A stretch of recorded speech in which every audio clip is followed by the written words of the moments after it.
आराधना की जो सच्चाई होती है ना वो दादी के सामने आ जाती है और जैसे उन्हें पता चलती है वो ये सारी चीजें माधव को भी बताते हैं और तब तमाशा और ही ज्यादा क्रिएट हो जाती है। बात कर एपिसोड की स्टार्टिंग की, एपिसोड की स्टार्टिंग माधव, आराधना और आराम से होती है। हर बार कोशिश करते हैं कि शायद आराम को शक ना हो कि वो आराधना है, जिस कारण वो उसके साथ में फ्लर्ट करती है, दोस्ती यारी की नाता जो भी है उसको आगे बढ़ाने की कोशिश करती है। लेकिन थोड़े वक्त बाद जो माधव की बहन है ना वो कई सारे फोटोज को दिखा रही होती है, कुछ पुराने एल्बम्स को जिसमें आरती और आराम के बचपन की फोटो है। अब हालांकि जैसे ये आरती देखते हैं ना तो बहुत अजीब लगता है, लेकिन दादी जब देखती है कि माधव पूरा नशे के हाल में जूझ रहा है, वो नशे के हाल में ये समझ रहा होता है कि यार हमने तो गलत समझ लिया, आराधना तो है ही नहीं, क्योंकि हमारी आराधना हमारी इंसल्ट ऐसे नहीं करती, वो जिस तरह से बोल रही है वो आराधना नहीं। हालांकि दादी उसको समझाती है कि तुम ये जो एकाएक से फैसला कर रहे हो ना कि वो आरती है आराधना नहीं है, ये सबसे बड़ी गलती है। दादी एक प्लान बनाती, वो क्या करती है, जाती इसके पास में और बोलती है कि मुझे पता है तुम आरती हो, तुम आराधना नहीं हो, एक घर में इतनी सारी दिक्कतें हैं, हमारी आराधना इतनी अच्छी थी, उसने बच्चे को जन्म दिया, वो बच्चे किसी और का था, ये कहानी इधर उधर की बातें बताती है और ऐसा दिखाती है जैसे उन्हें दमा बहुत ज्यादा उपट रहा है और अब उनकी तबीयत खराब होने लगती है।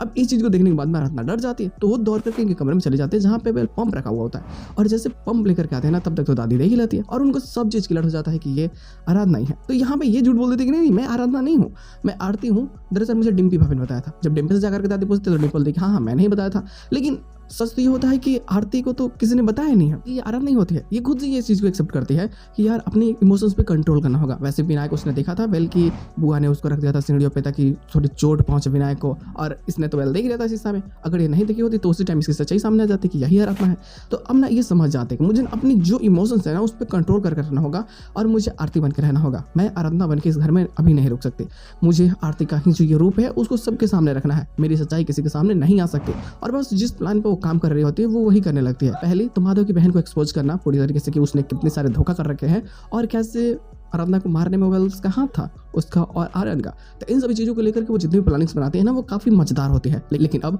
माधव भी जो कोशिश कर रहा होता है कि ताकि आराधना है तो पता चल सके, तो उसको छोटे छोटे हिंट्स मिलने लगते हैं और तब उसका जो मानना होता है ना कि हाँ आरती आराधना ही है। और दादी की बातों से तो उसके अंदर जो मोटिवेशन बड़ा होता है ना इस चीज़ को लेकर के, वो और ज़्यादा खुश होने लगता है कि हाँ मेरी आराधना वापस आ चुकी है, मुझे अब किसी चीज़ की चिंता नहीं करनी है, मुझे दारू नशा शराब नहीं चाहिए भाई, मैं ठीक हूँ, मैं अपने प्यार को पाने की पूरी कोशिश करूंगा और मैं कोशिश करूंगा कि आराधना को कोई तकलीफ ना हो। लेकिन उसे सच भी जाननी है कि 20% का जो खेल चल रहा है कंपनी का देना है आराम को, अगर इसको रोका कैसा जाए। और हो सकता है कि आरती इनडायरेक्टली इस चीज़ को रोकना चाहती हो, लेकिन फिर आराम का क्या कहानी है, वो क्यों यहाँ पे आया हुआ है, आखिर उसकी इस फैमिली के साथ में दुश्मनी क्या है, इस चीज़ को भी आरती जानना चाहती है, जो आगे जाकर हमें देखने को मिलने वाली है, जो काफ़ी बेहतरीन और काफ़ी मजेदार होगी। हालांकि इसके साथ में एपिसोड कैरी नहीं कर जाती है, एक्स्ट्रा प्लॉट है नहीं, आती है तो बातें जरूर हो जाएगी। फिलहाल आज के एपिसोड बस इतना ही, हम लोग मिलते हैं बहुत जल्द किसी नए वीडियो के साथ में, तब देखिए